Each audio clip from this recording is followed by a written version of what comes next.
Bonjour à tous, bonjour à toutes. Alors, Bonjour. bonjour Yannick, bonjour Catherine. Cette table ronde s'appelle Les limites planétaires, les entreprises s'engagent. Alors pour lancer cette table ronde, je vous propose d'abord de vous présenter, de nous dire qui vous êtes et alors quelles sont les limites planétaires. Alors Catherine Guergnoux, moi je dirige l'entreprise La Fenêtrière, on est fabricant de menuiserie extérieure. Je suis pas très loin d'ici, je suis à Champigny-sur-Marne, donc à un petit quart d'heure de la porte de Bercy. Et en fait, moi vraiment mon objectif, c'est de fabriquer mes fenêtres durablement et vraiment de les ancrer dans cette énergie que l'on met en place, qui est ce développement durable, et puis vraiment de travailler avec tout notre écosystème. Et moi je m'appelle Yannick Servant, cofondateur de la Convention des entreprises pour le climat. Curiosité, quelqu'un ici en a-t-il déjà entendu parler ? Quelques personnes. Ouais, je pourrais réexpliquer un peu. Et les limites planétaires, qu'est-ce ? Il y a 9 limites planétaires qui décrivent le fonctionnement du système Terre. Et l'enjeu, c'est de ne pas les dépasser. On connaît le réchauffement climatique, c'en est une parmi 9, et ça n'est pas la plus dépassée. Pourtant, ça occupe 95% du temps de parole sur les sujets environnementaux. Il y a la biodiversité qui en a une seconde, mais il y a aussi les pollutions, l'affectation des sols. Je ne veux pas dire les 9. Et donc, ça permet d'aller sur ce qu'est la Convention des entreprises pour le climat. C'est un exercice de réinvention des modèles d'affaires à l'intérieur des limites planétaires. Comment faire fonctionner une économie respectueuse du vivant, qui peut passer pour un mot de hippie dans les cercles économiques, mais en repartant de quelque chose de très simple, qui est une planète fonctionnelle, où le vivant s'épanouit, permet l'existence d'humains, et l'existence d'humains permet l'économie, et de surtout pas inverser les ordres. Et c'est un format convention. Il y a eu nos camarades du Grand Défi qui sont passés juste avant nous. Même inspiration, convention citoyenne pour le climat. Et nous, la question qu'on s'est posée, c'est à quoi ça ressemblerait si on faisait bosser 150 dirigeants d'entreprise sur la transformation de leur modèle économique pendant un an. Alors Yannick, tu viens de prononcer repenser son modèle d'affaires. On entend très souvent, justement, parce qu'on parle de climat, du mot décarbonation. Qu'est-ce que modifier son modèle d'affaires par rapport à la décarbonation ? Peut-être d'abord Catherine pour les fenêtres. Oui, alors, donc du coup, moi j'ai fait la Convention des entreprises pour le climat. J'ai fait partie de ces 150 premiers dirigeants, en fait, à s'engager. Et c'est vrai que c'est pas forcément évident. Moi, je suis dans le monde du bâtiment, donc on se pose la question, comment je vais décarboner ? Comment je vais être plus efficient ? Et en fait, à travers justement la CEC, ça m'a permis en fait de comprendre et surtout de voir quel chemin je pouvais prendre pour trouver les bons outils, parce qu'il faut déjà savoir de quoi on part. Alors, j'ai fait par exemple mon bilan énergétique pour savoir comment je consommais, comment on utilisait notre bâtiment.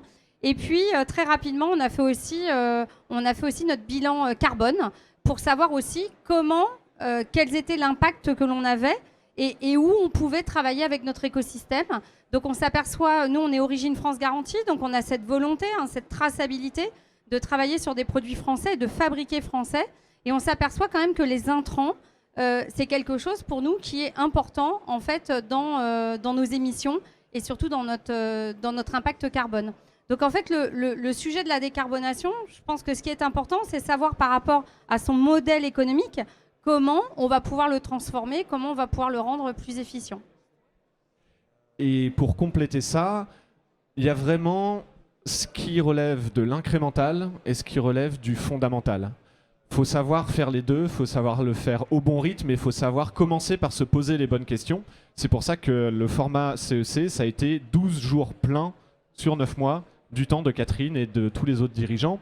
Un exemple que je peux citer pour parler d'incrémental et de fondamental, une entreprise participante, ça a été Renault Trucks.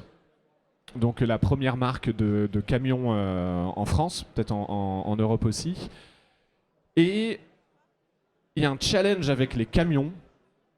Ce que disait Christophe Martin, le DG, avant même de commencer la CEC, c'était j'ai un problème.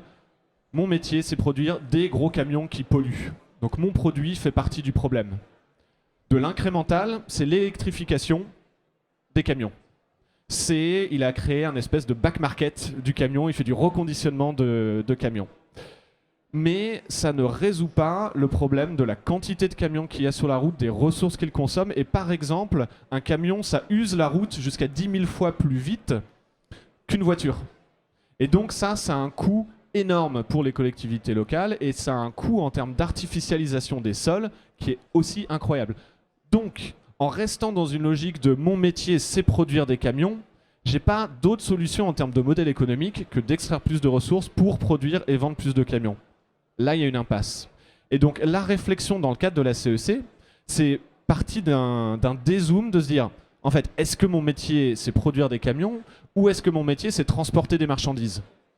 À partir du moment où on s'est dit, ok, mon métier, c'est transporter des marchandises, il devient ok d'afficher des objectifs comme je vais produire moins de camions.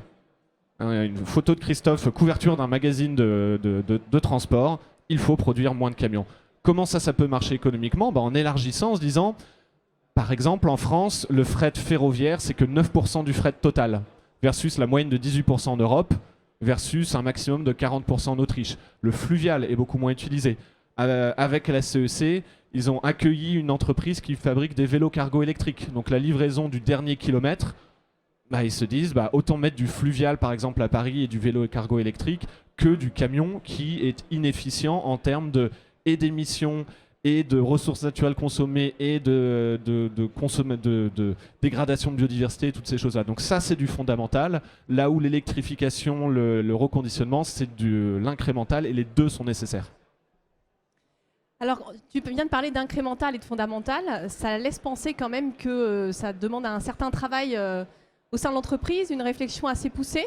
Donc forcément, vous me voyez venir une logique du temps, parce qu'on nous parle souvent d'urgence climatique et à juste titre d'urgence écologique.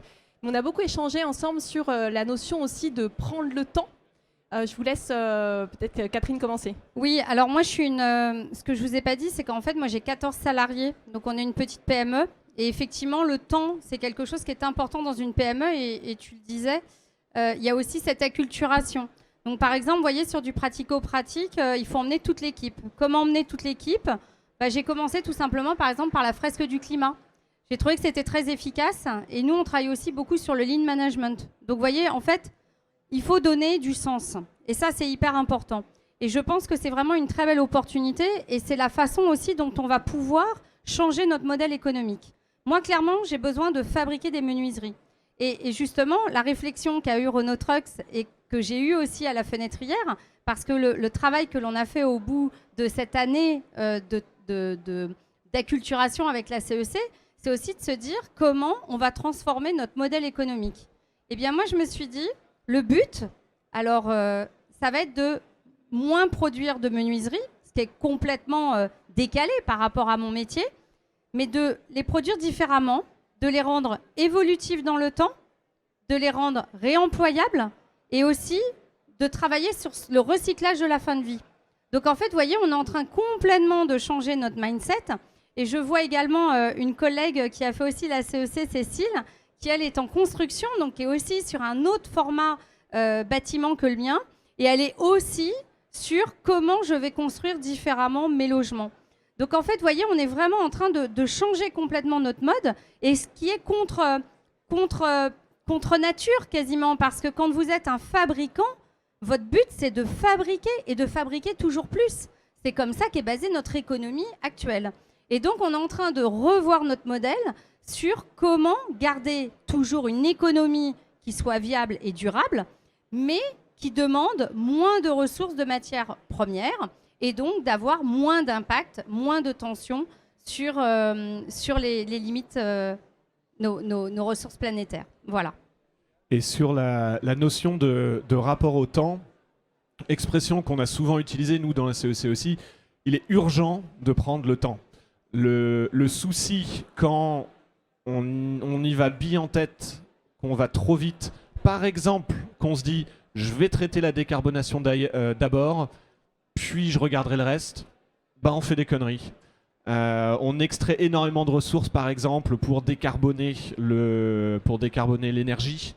Mais ça peut avoir des impacts terribles sur l'utilisation des sols, les cycles de l'eau. Par exemple, le lithium, qui est une ressource essentielle pour les technologies de batterie aujourd'hui, Il y a des ordres de grandeur, par exemple, si toutes les voitures vendues en France étaient des Zoé, voitures plutôt sobres, la France consommerait 16% de la production annuelle mondiale de lithium pour les batteries de Zoé. Et ça, c'est une extraction qui se passe en Argentine, au Chili, qui ont les plus grandes réserves, dans des régions qui sont déjà en stress hydrique. Le stress hydrique, nous, on commence à comprendre ce que ça veut dire. L'été qui vient risque d'être plus sec que le passé, et celui qui vient encore après risque d'être encore plus sec. Et donc, quand on va trop vite, on fait des conneries. Et ce qui est la notion de rapport au temps est difficile quand on a son quarterly reporting financier à faire ou annuel et qu'on vit au rythme de nos actionnaires, de nos créanciers, toutes ces choses-là. Par contre, il y a des institutions qui produisent énormément d'intelligence qui devraient nous permettre de prendre du recul. La BCE, par exemple, a produit récemment des stress tests qui mettent des chiffres précis sur le coût de faire des changements fondamentaux plus tard plutôt que maintenant. Évidemment, il est exponentiellement plus élevé.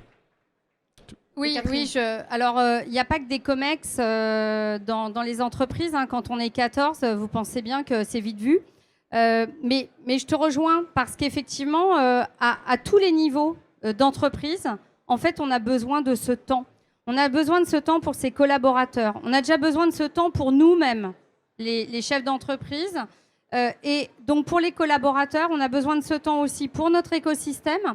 Et c'est vrai que c'est fondamental. En fait, il y a une urgence, mais en même temps, il faut savoir prendre le temps. Parce que si on va trop vite, on va peut-être pas prendre la bonne direction, comme tu le dis. Il peut y avoir la fausse, la bonne idée, mais finalement qui s'avère mauvaise. Et donc, c'est vrai qu'il faut savoir se structurer. Et moi, je suis aussi, donc après avoir fait la CEC, je suis vraiment très contente aussi d'avoir rencontré BPI. Parce qu'en fait, je trouve que c'est un outil vraiment formidable pour accompagner les PME comme nous. Et c'est vraiment, ça nous permet de nous structurer. Parce qu'en fait, ce qui peut aussi se passer, quand on se lance dans ce type d'idées, elles sont belles, mais il faut savoir les structurer derrière. Il faut savoir les mettre en avant et il faut savoir comment les mettre en action. Et en même temps, il ne faut pas non plus perdre son économie. Parce que derrière, on a un chiffre d'affaires, on a un résultat, on a des salariés à payer.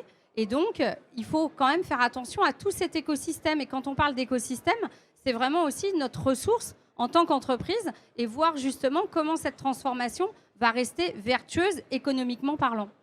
Il y a un micro-rebond là-dessus sur se sentir, quand on se sent seul, on se sent complètement coincé par rapport à la dissonance temps court, temps long. C'est le dilemme du prisonnier. Si je suis tout seul à avancer, mes concurrents vont en profiter en ne faisant rien, en me laissant me planter. Par contre, ce qui est vraiment au cœur de la dynamique de la CEC, c'est la coopération, la co-construction, la création d'écosystèmes. Et c'est là que aussi on a beaucoup travaillé sur la coopération publique-privée. Comment le public comme le privé peuvent se tendre la main l'un à l'autre pour mieux se comprendre. Et donc, par exemple, hier, il y avait le projet de loi Industrie verte qui a été présenté dans ces grands contours. France Nation Verte, c'est des visions 2030. C'est ce genre de pas de temps qu'il faut qu'on réussisse à intégrer. Et alors, pour des chefs d'entreprise qui seraient ici et qui seraient quand même encore un peu sceptiques sur sa responsabilité, sur la nécessité de s'engager, qu'est-ce que vous pouvez leur dire ? De lire un rapport du GIEC. Catherine ? Ouais, la claque climatique, elle est bonne. Par rapport à cette tension en fait entre ce que tu disais, performance économique et engagement dans cette transition. Je pense que en fait, quand on est dirigeant, je pense qu'on aime aussi le challenge. Et je trouve que c'est ça apporte vraiment une superbe dynamique et une dynamique qui a du sens. Et franchement, je pense qu'on a vraiment une belle carte à jouer, enfin de belles cartes à jouer, tous comme nous sommes en fonction de nos métiers, sur justement se transformer. La transformation, elle me semble être que positive. Et comme le disait Yannick, en fait, il y a aussi ces moments d'échange, de partage, d'intelligence collective qui sont très importants, de travailler aussi avec les pouvoirs publics parce qu'en fait, c'est vraiment ensemble aussi qu'on peut y arriver. Mais moi, je crois vraiment à la richesse des dirigeants, de nos collaborateurs, parce que je pense que c'est quand même nous qui avons les cartes en main, parce que c'est nous, en fait, qui le vivons dans nos entreprises. Certes, l'État peut nous accompagner, mais ça ne suffit pas. C'est quand même nous qui avons, j'ai envie de dire, cette économie, elle est quand même portée par les entreprises et par ses collaborateurs. Et donc, je pense vraiment que c'est une belle opportunité de se transformer et de voir l'avenir différemment. Ma première réponse était un peu impertinente. Il y a dans cette je reviens aussi sur cette notion de rapport, ce rapport au temps, parce que, et surtout avec des PME, on est beaucoup plus que dans des grandes boîtes, dans une logique du long terme, et le long terme en termes de transmission, une long terme en termes de pérennité d'entreprise. Catherine, c'est toi qui as créé ta boîte, tu te projettes loin dans ta boîte. Et si je cite un autre exemple de participant CEC, il y a une entreprise qui s'appelle Mustela, c'est les crèmes, les lingettes, tout autour de l'univers des nouveau-nés. Une des décisions qu'a prise la directrice générale à la fin de son parcours CEC, c'est d'abandonner pour 2027 la catégorie lingettes jetables parce qu'elle n'en trouvait aucune version compatible avec les limites planétaires. Ça fait des années que ses équipes faisaient de la R&D là-dessus. C'est 20% de son chiffre d'affaires. Ses collaborateurs, certains sont venus la voir en disant « Mais merde, Sophie, au bout d'un moment, qu'est-ce qui compte pour toi, les euros ou le CO2 ?» Et sa réponse, c'était « Les euros dans 20 ans ». Là, on revient à la notion de coût de l'inaction. Et quand on prend le temps de lire un rapport du GIEC, de regarder des conférences de tout un tas de gens, d'absorber, de ressentir l'information, de se poser la question, par exemple, c'est quoi le monde que je vais léguer à mes enfants? Quand on arrive à prendre ce temps pour soi, de se projeter là-dedans, bah là, la question de l'embarquement, elle devient différente. Le système de contraintes qu'on se donne devient différent et c'est un fantastique challenge entrepreneurial. L'entrepreneuriat, c'est de l'optimisation sous contrainte. Et là, c'est juste le système de contraintes qui change. Alors, justement, on a abordé beaucoup d'éléments rationnels et en même temps, on voit poindre des éléments au-delà du rationnel. Donc, je vous amène à la question sur la part du sensible qu'on avait évoquée ensemble et notamment cette expression que tu utilises souvent, Yannick, tête, cœur, corps. Est-ce que vous pouvez nous parler justement de cette expérience-là? Parce que la CEC, c'est aussi une expérience, c'est du temps de partage, mais c'est aussi ces moments de vécu, de connexion à soi ou à son moi profond. Donc voilà, je vous laisse en parler. Oui, alors c'est vrai qu'on ne prend pas le temps dans l'entreprise de travailler sur le tête, cœur, corps. Et justement, ça faisait partie des exercices que l'on avait régulièrement à la CEC. Et c'est vrai qu'en fait, on se reconcentre complètement différemment. Il y a un moment où on oublie finalement le côté économique, on oublie le monde de l'entreprise et on essaye d'être en résonance avec soi-même. Et je pense que tout chef d'entreprise qui le vit, c'est vraiment une expérience dans le sens où en fait vous ressentez les choses avec le cœur. Et quand c'est votre cœur qui parle, je pense que vous pouvez facilement déplacer des montagnes. C'est vraiment le sens que vous donnez à vos actions est complètement différente. Et voyez par exemple, c'est vrai qu'on traite beaucoup le sujet de grosses structures, mais par contre ce qui était marrant dans nos échanges quand on se retrouvait au bout d'un mois et demi, c'est qu'en fait souvent, ils avaient tellement travaillé sur le cœur qu'en fait leur COMEX ou leur CODIR n'avaient pas justement eu cette expérience. Et donc n'arrivaient pas à avancer dans le même sens qu'eux, la même rapidité qu'eux. L'avantage quand on est une PME ou une TPE ou une ETI, c'est qu'en fait, c'est nous-mêmes qui sommes à cette gouvernance. Et en fait, quand vous décidez justement avec votre cœur de changer les choses, ça peut aller très très vite. Et du coup, vous mettez aussi en route des actions qui vont vraiment être efficaces rapidement. Et c'est ça qui est vraiment impressionnant, c'est cette connexion à vous qui ensuite vous permet, enfin cette connexion à soi, qui ensuite permet en fait de démultiplier ces actions. C'est vraiment une richesse, je ne sais pas si je l'explique bien, parce qu'il faut le vivre, mais je vous invite d'ailleurs à faire la CEC, voilà, et comme ça vous allez le vivre. Et je ne suis pas une extraterrestre, hein. Moi j'ai une formation biochimique, enfin voilà, je suis assez cartésienne, mais c'est vraiment quelque chose d'assez exceptionnel.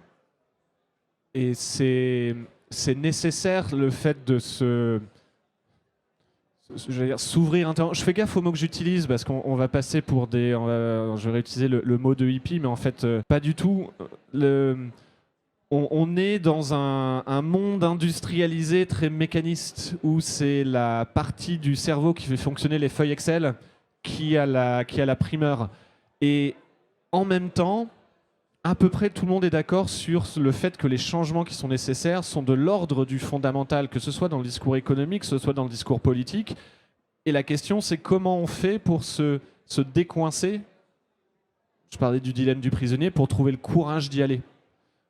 La dynamique CEC, c'est de se dire que, faut se laisser ressentir ce qu'ils veulent dire sur le long terme, tous les chiffres qu'on nous balance sur le climat, la biodive, les sols, la pollution, etc. Se laisser se poser la question, qu'est-ce que ça veut dire pour nos enfants? On a invité tous les participants à faire l'exercice de la lettre à un enfant du futur. Après 2 jours de conf ouverts par Valérie Masson-Delmotte et tout un tas d'autres experts, se prendre un temps avec soi-même, écrire une lettre destinée à être lue par ses enfants dans 20 ans, pour dire qu'est-ce que j'ai ressenti et qu'est-ce que je vais y faire. Et de s'ancrer là-dedans, ça permet de trouver le courage quand on est entouré par un collectif, de se mettre en action. Et c'est un retour qu'on a eu d'énormément sinon tous, des participants de la CEC. La première édition, là il y en a 6 éditions qui sont en cours en ce moment, 5 dans les territoires, 1 avec les cabinets de conseil.